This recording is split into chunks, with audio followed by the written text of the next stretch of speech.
الحمد للہ رب العالمین والصلاة والسلام علی سید الانبیاء والمرسلین اما بعد فاعوذ باللہ من الشیطان الرجیم بسم اللہ الرحمن الرحیم۔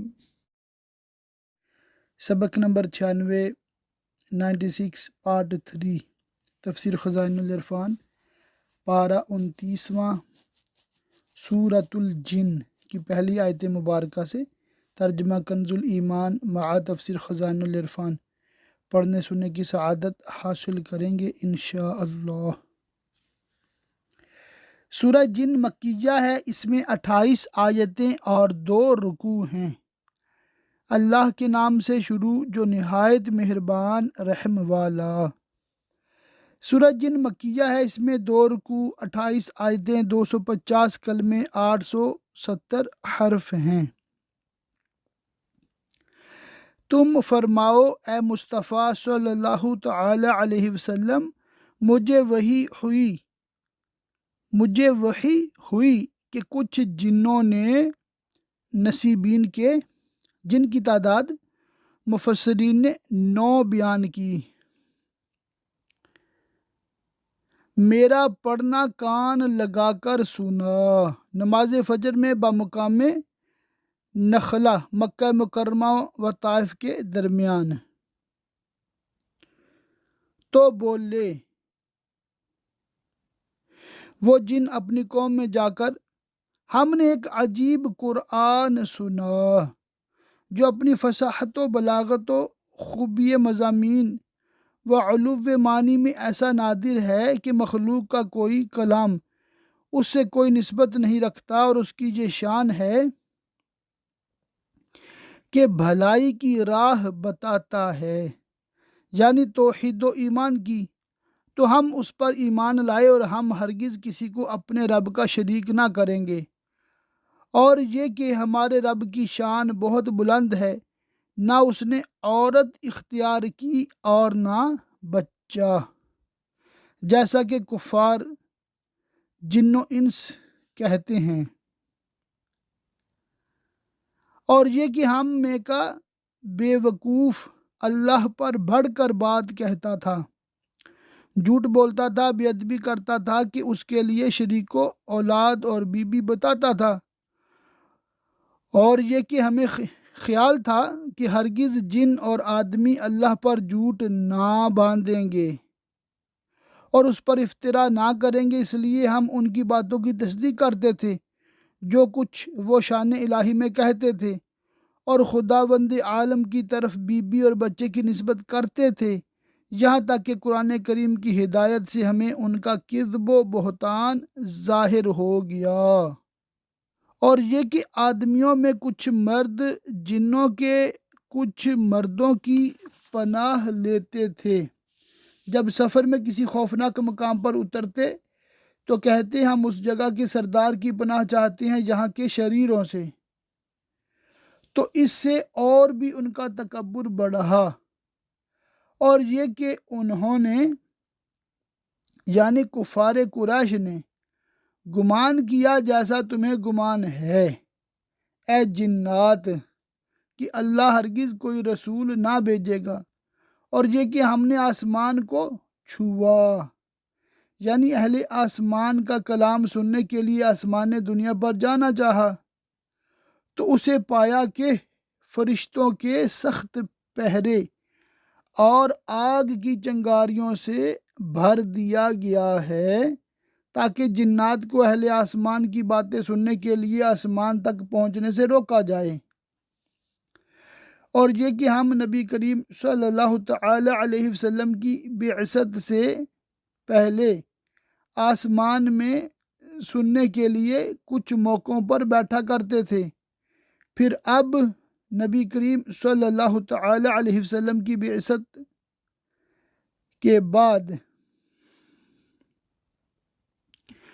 جو کوئی سنے وہ اپنی طاق میں آگ کا لوکا یعنی لپٹ پائے جس سے اس کو مارا جائے، اور یہ کہ ہمیں نہیں معلوم کہ ہماری اس بندش اور روک سے زمین والوں سے کوئی برائی کا ارادہ فرمایا گیا ہے یا ان کے رب نے کوئی بھلائی چاہی ہے؟ اور یہ کہ ہم میں قرآن کریم سننے کے بعد کچھ نیک ہیں، مومن، مخلص، متقی و ابرار، اور کچھ دوسری طرح کی ہیں، ہم کئی راہیں پھٹے ہوئے ہیں، فرقے فرقے مختلف۔ اور یہ کہ ہم کو یقین ہوا کہ ہرگز زمین میں اللہ کے قابو سے نہ نکل سکیں گے اور نہ بھاگ کر اس کے قبضہ سے باہر ہوں۔ اور یہ کہ ہم نے جب ہدایت سنی یعنی قرآن پاک، اس پر ایمان لائے، تو جو اپنے رب پر ایمان لائے اسے نہ کسی کمی کا خوف یعنی نیکیوں یا ثواب کی کمی کا، نہ زیادتی کا، بدیوں کی۔ اور یہ کہ ہم میں کچھ مسلمان ہیں اور کچھ ظالم، حق سے پھرے ہوئے کافر۔ تو جو اسلام لائے انہوں نے بھلائی سوچی اور ہدایت و راہ حق کو اپنا مقصود ٹھہرایا، اور رہے ظالم کافر راہ حق سے پھرنے والے، وہ جہنم کے ایندھن ہوئے۔ اس آیت سے ثابت ہوتا ہے کہ کافر جن آتش جہنم کی عذاب میں گرفتار کیے جائیں گے۔ اور فرماؤ کہ مجھے یہ وحی ہوئی کہ اگر وہ یعنی انسان راہ پر سیدھے رہتے یعنی دین حق و طریقہ اسلام پر، تو ضرور ہم انہیں وافر پانی دیتے۔ کثیر مراد وسعت رزق ہے، اور یہ واقعہ اس وقت کا ہے جب کہ 7 برس تک وہ بارش سے محروم کر دیے گئے تھے۔ معنی یہ ہے کہ اگر وہ لوگ ایمان لاتے تو ہم دنیا میں ان پر رزق وسیع کرتے اور انہیں کثیر پانیوں اور فراخی عیش عنایت فرماتے کہ اس پر انہیں جانچیں کہ وہ کیسی شکر گزاری کرتے ہیں۔ اور جو اپنے رب کی یاد سے منہ پھیرے، قرآن سے یا توحید یا عبادت سے، وہ اسے چڑھتے عذاب میں ڈالے گا جس کی شدت دم بدم بڑھے گی۔ اور یہ کہ مسجدیں یعنی وہ مکان جو نماز کے لیے بنائے گئے اللہ ہی کی ہیں، تو اللہ کے ساتھ کسی کی بندگی نہ کرو، جیسا کہ یہود و نصارہ کا طریقہ تھا کہ وہ اپنے گرجاؤں اور عبادت خانوں میں شرک کرتے تھے۔ اور یہ کہ جب اللہ کا بندہ یعنی سیدی عالم محمد مصطفیٰ صلی اللہ تعالی علیہ وسلم بطن نخلا میں وقت فجر اس کی بندگی کرنے کھڑا ہوا یعنی نماز پڑھنے، تو قریب تھا کہ وہ جن اس پر ٹھٹ کے ٹھٹ ہو جائیں، کیونکہ انہیں نبی کریم صلی اللہ تعالی علیہ وسلم کی عبادت و تلاوت اور آپ کے صحاب کی اقتداء نہایت عجیب اور پسندیدہ معلوم ہوئی۔ اس سے پہلے انہوں نے کبھی ایسا منظر نہ دیکھا تھا اور ایسا بے مثل کلام نہ سنا تھا۔ تم فرماؤ میں تو اپنے رب ہی کی بندگی کرتا ہوں اور کسی کو اس کا شریک نہیں ٹھہراتا۔ تم فرماؤ میں تمہارے کسی برے بھلے کا مالک نہیں۔ تم فرماؤ ہرگز مجھے اللہ سے کوئی نہ بچائے گا۔ جیسا کہ حضرت صالح علیہ السلام نے فرمایا تھا۔ ترجمہ: تو مجھے اس سے کون بچائے گا اگر میں اس کی نافرمانی کروں؟ اور ہرگز اس کے سوا کوئی پناہ نہ پاؤں گا مگر اللہ کے پیام پہنچانا اور اس کی رسالتیں، یہ میرا فرض ہے جس کو انجام دیتا ہوں۔ اور جو اللہ اور اس کے رسول کا حکم نہ مانے اور ان پر ایمان نہ لائے، تو بے شک ان کے لیے جہنم کی آگ ہے جس میں ہمیشہ ہمیشہ رہیں، یہاں تک کہ جب دیکھیں گے وہ عذاب جو وعدہ دیا جاتا ہے تو اب جان جائیں گے کہ کس کا مددگار کمزور اور کس کی گنتی کم۔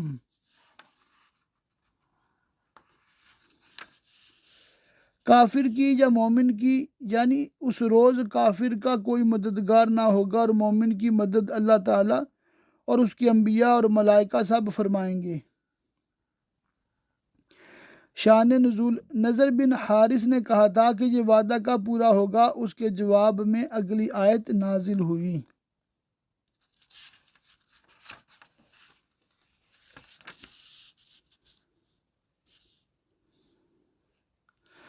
تم فرماؤ میں نہیں جانتا، آیا نزدیک ہے وہ جس کا تمہیں وعدہ دیا جاتا ہے، یا میرا رب اسے کچھ وقفہ دے گا؟ یعنی وقت عذاب کا علم غیب ہے جسے اللہ تعالیٰ ہی جانے۔ غیب کا جاننے والا تو اپنے غیب پر، یعنی اپنے غیب خاص پر جس کے ساتھ وہ منفرد ہے،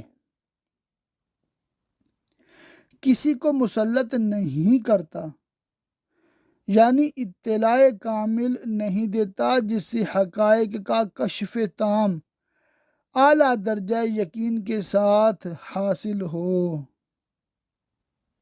سوائے اپنے پسندیدہ رسولوں کے، تو انہیں غیوب پر مسلط کرتا ہے اور اطلاع کامل اور کشف تام عطا فرماتا ہے، اور یہ علم غیب ان کے لیے معجزہ ہوتا ہے۔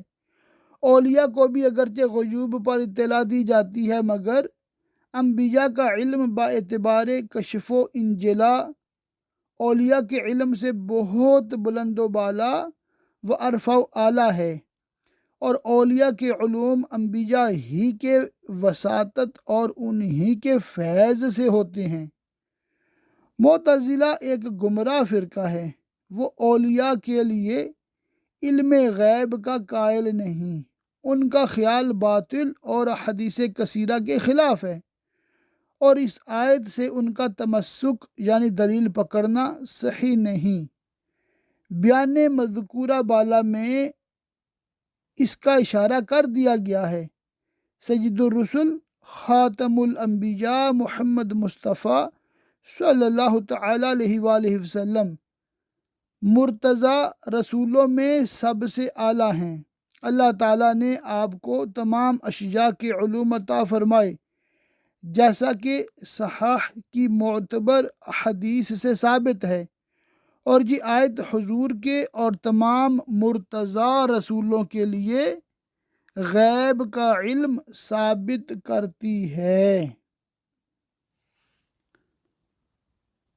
کہ ان کے آگے پیچھے پہرا مقرر کر دیتا ہے،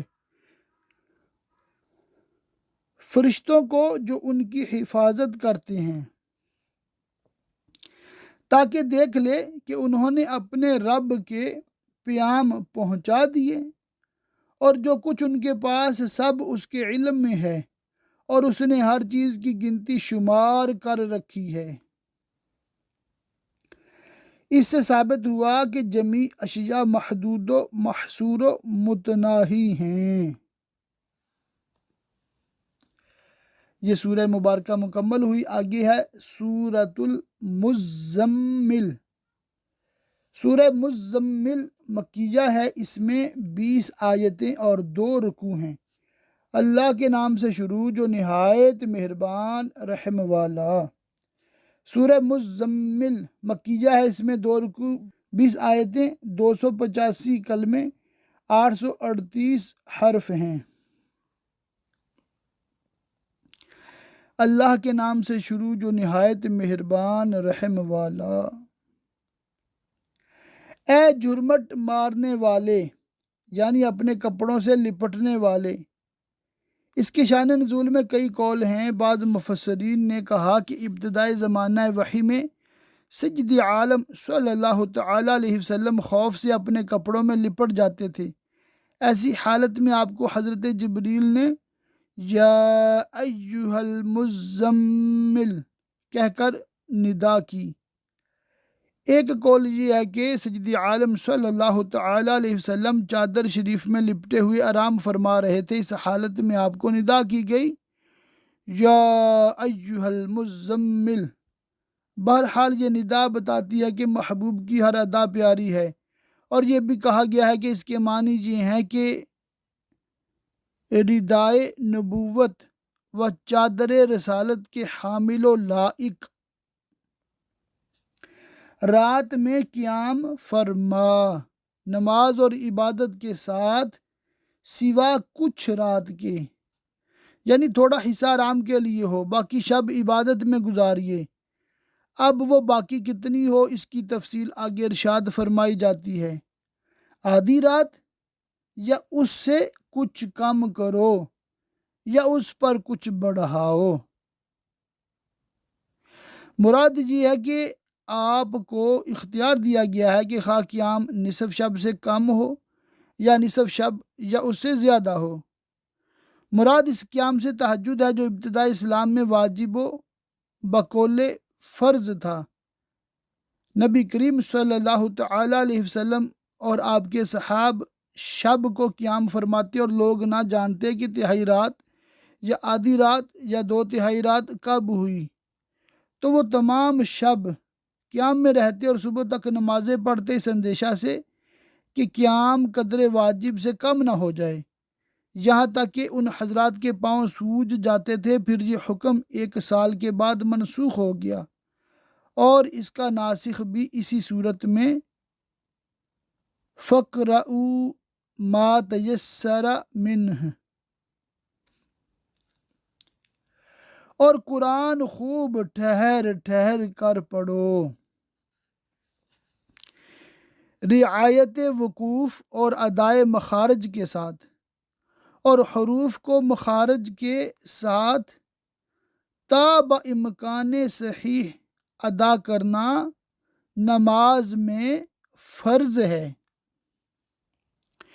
بے شک عنقریب ہم تم پر ایک بھاری بات ڈالیں گے، یعنی نہایت جلیل و باعظمت۔ مراد اس سے قرآن مجید ہے۔ یہ بھی کہا گیا ہے کہ معنی جی ہیں کہ ہم آپ پر قرآن نازل فرمائیں گے جس میں اوامر، نواہی اور تکالیف شاقہ ہیں جو مکلفین پر بھاری ہوں گی۔ بے شک رات کا اٹھنا سونے کے بعد وہ زیادہ دباؤ ڈالتا ہے بنسبت دن کی نماز کے، اور بات خوب سیدھی نکلتی ہے کیونکہ وہ وقت سکون و اطمینان کا ہے، شور و شغب سے امن ہوتی ہے، اخلاص تام و کامل ہوتا ہے، ریا و نمائش کا موقع نہیں ہوتا۔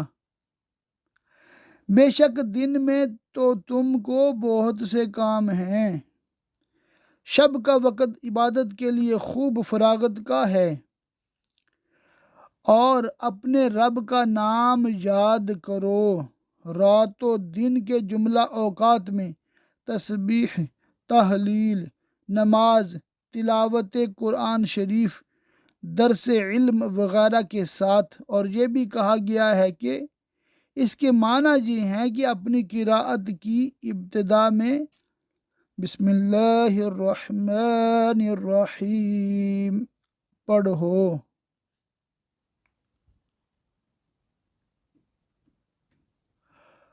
اور سب سے ٹوٹ کر اسی کے ہو رہو، یعنی عبادت میں انقطاع کی صفت ہو کہ دل اللہ تعالیٰ کے سوا اور کسی کی طرف مشغول نہ ہو، سب علاقہ قطع یعنی تعلق ختم ہو جائیں، اسی کی طرف توجہ رہے۔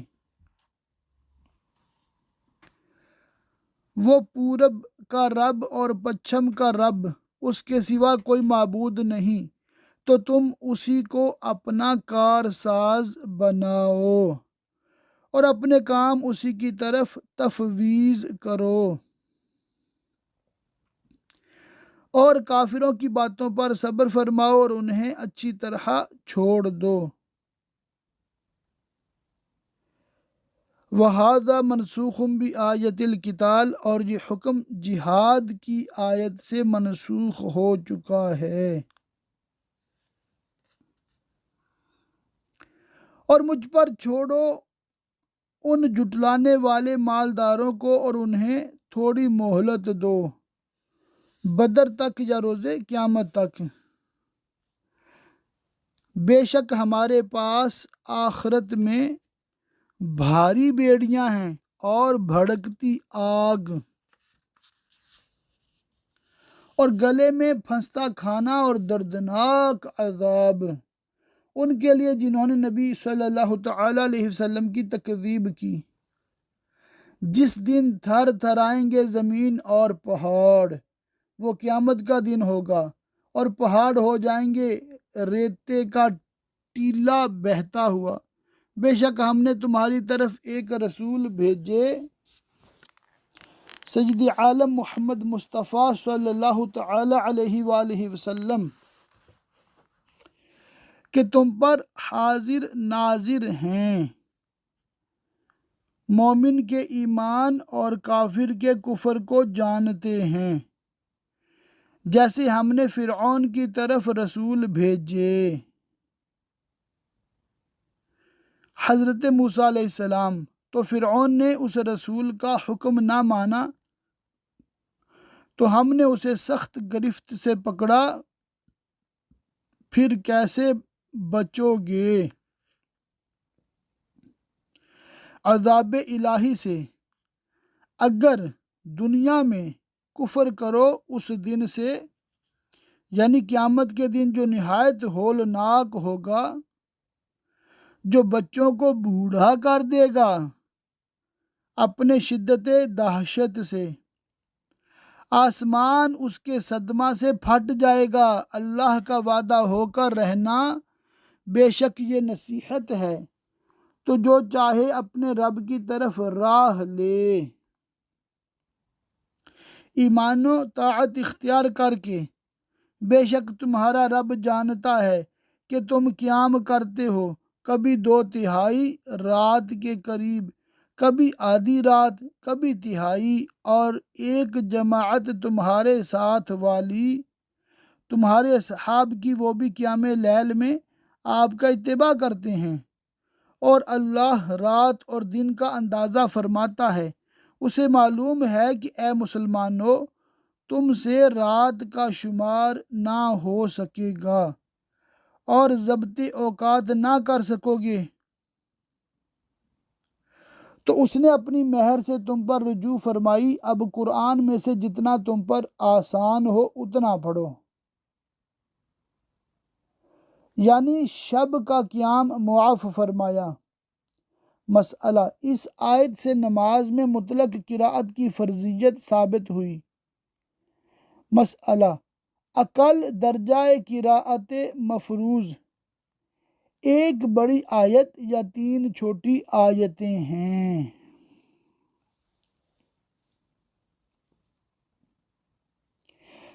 اسے معلوم ہے کہ عنقریب کچھ تم میں بیمار ہوں گے اور کچھ زمین میں سفر کریں گے اللہ کا فضل تلاش کرنے، یعنی تجارت یا طلب علم کے لیے، اور کچھ اللہ کی راہ میں لڑتے ہوں گے۔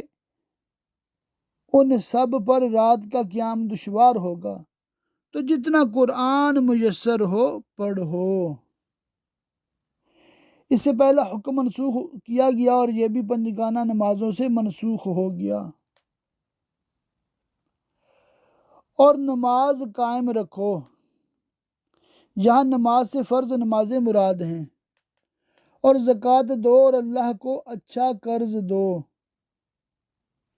حضرت ابن عباس رضی اللہ تعالیٰ عنہما نے فرمایا کہ اس قرض سے مراد زکوٰۃ کے سوا راہ خدا میں خرچ کرنا ہے، صلہ رحمی میں اور مہمانداری میں، اور یہ بھی کہا گیا کہ اس سے تمام صدقات مراد ہیں جنہیں اچھی طرح مال حلال سے خوش دلی کے ساتھ راہ خدا میں خرچ کیا جائے۔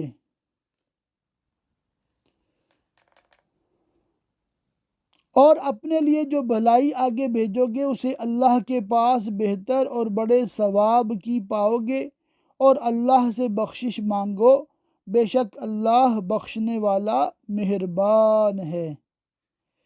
اللہ پاک کی بارگاہ میں دعا ہے کہ اللہ پاک ہمیں خوب علم دین سیکھنے، سمجھنے، یاد رکھنے، عمل کرنے اور دوسروں تک پہنچاتے رہنے کی توفیق رفیق مرحمت فرمائے، آمین بجاہ النبی الامین وصلی اللہ تعالی علیہ وآلہ وصحبہ وبارک وسلم۔